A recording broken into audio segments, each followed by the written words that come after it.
I think almost 6-7 years back I've been part of Kavishala. उद्योग बिहार में हुआ था I think 99 spring में. Long back I know उनको. I just saw the logo. पहले मुझे लगा कि यहाँ पे मतलब कवि सम्मेलन चला. Then I saw the logo. मैंने कहीं तो देखा है. I just checked the photo. I still have the photo. I got clicked. So thank you so much. I think 7-8 साल बाद मैं जो है मंच शेयर करने वाला हूँ. ऐसे ही ग्रुप मैंने अपने कॉलेज टाइम में शुरू किया था. जब मैंने कविता लिखना शुरू किया था, I had a stage phobia. To remove that, I started my own platform to giving people an opportunity. It's like अपना ही मंच है तो फिर क्या hesitation है. So thank you so much. I'll just start. This one एक शेर मैंने लिखा था काफी टाइम पहले. मैं जब भी शुरुआत करता हूँ तो शेर से शुरुआत करता हूँ कि मैं खड़ा रहा अड़े इन पहाड़ों की तरह. मैं खड़ा रहा अड़े इन पहाड़ों की तरह. कई तूफान आए और आके चले गए मगर मैं टस से मस न हुआ. वो तो बस इश्क था जिसने मुझे मेरी रूह तक बर्बाद किया. So इसी के साथ एक where I come from, rural background in Italy, I have seen women struggling for their rights, for everything what they actually need to fight for. They have to fight for everything, even to have a good food in house. Especially when we used to see कि जो औरतें होती थी हमेशा सबसे last में खाती थी. मतलब बनाने वाली वो हैं लेकिन उनको सबसे लास्ट में खाना होता था जब सब घर में सब लोग खा लेते थे. तो वहां से एक थॉट था जहां से मैं उस पर कुछ लिखना चाहता. तो मैंने एक टाइटल है मेरी कविता का, ये प्रगतिशील करता है ओपन विदाउट राइम्स. कविता का शीर्षक है स्त्री की अंतहीन लड़ाई. मैं घूम आता हूँ किसी यान के बिना ही. मैं घूम आता हूँ किसी यान के बिना ही ब्रह्मांड भर में. मैं घूम आता हूँ किसी यान के बिना ही ब्रह्मांड भर में. तुम्हारे एहसास मात्र से ये दुनिया की जननी हो तुम. ये दुनिया की जननी हो तुम. पर क्यों ये दुनिया तुम्हें पहचानती तक नहीं.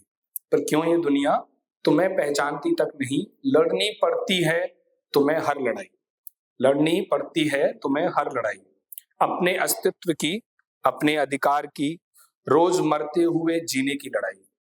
अपने अस्तित्व की, अपने अधिकार की, रोज मरते हुए जीने की लड़ाई. अपनों से ही अपने होने की लड़ाई. सतयुग, द्वापर, कलयुग, युगों से चली आ रही है ये लड़ाई. एक अंतहीन लड़ाई. सोचने की लड़ाई, पहनने की लड़ाई, खाने की लड़ाई, जीने की लड़ाई, सपने देखने की लड़ाई, सती के सत्यत्व होने की लड़ाई, अपनों से ही अपनी लड़ाई. मैंने जाने हैं ब्रह्मांड के सारे राज. मैंने जाने हैं ब्रह्मांड के सारे राज तुम्हारे एहसास मात्र से ही. सूरज का उजाला, सूरज का उजाला, चांद की ठंडक, आसमान की छांव, नदियों का इतराना, पहाड़ों सी मजबूती, बर्फ सा जमना, ये सब तुम्ही से तो है. ये पूरी दुनिया तुम्ही से है और तुम्हारे इस दुनिया से, और तुम्हारी इस दुनिया से अपने होने की लड़ाई. तुम्हारे अपनों की तुम्हें तुमसे छुपाने की कोशिश. तुम्हारे अपनों की तुम्हें तुमसे छुपाने की कोशिश. और तुम खोती हुई मासूम जाल में जागो और लड़ो. तुम्हें लड़नी ही होगी ये अपनी अंतहीन लड़ाई. शुक्रिया. एक long back I wrote one ghazal. So I will just recite this ghazal and I take my seat back. This ghazal was published in Dainik Bhaskar.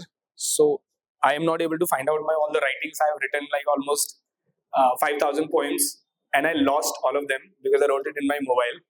So I have like a couple of them only left. Yeah, I cried almost for a week, trust me. My mom was like, how are you? You're so crazy. Why are you crying for poems? Man, you don't know, it was like 2 years hard work I did. So एक गजल है जिसका शीर्षक है दास्तां. एक अजीब सी दास्तां लिखे जा रहा हूँ. एक अजीब सी दास्तां लिखे जा रहा हूँ. ख्वाहिशों का जहर पिए जा रहा हूँ. एक अजीब सी दास्तां लिखे जा रहा हूँ. ख्वाहिशों का जहर पिए जा रहा हूँ. राह में, ध्यान दीजिएगा, राह में पड़े हैं लाखों कुचले उनके.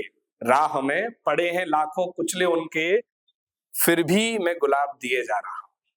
राह में पड़े हैं लाखों कुचले उनके, फिर भी मैं गुलाब दिए जा रहा हूँ, कायनात ने भी कर ली है साजिश अब तो, कायनात ने भी कर ली है साजिश, कमबख्त मैं फिर भी जिए जा रहा हूँ, कमबख्त मैं फिर भी जिए जा रहा हूँ।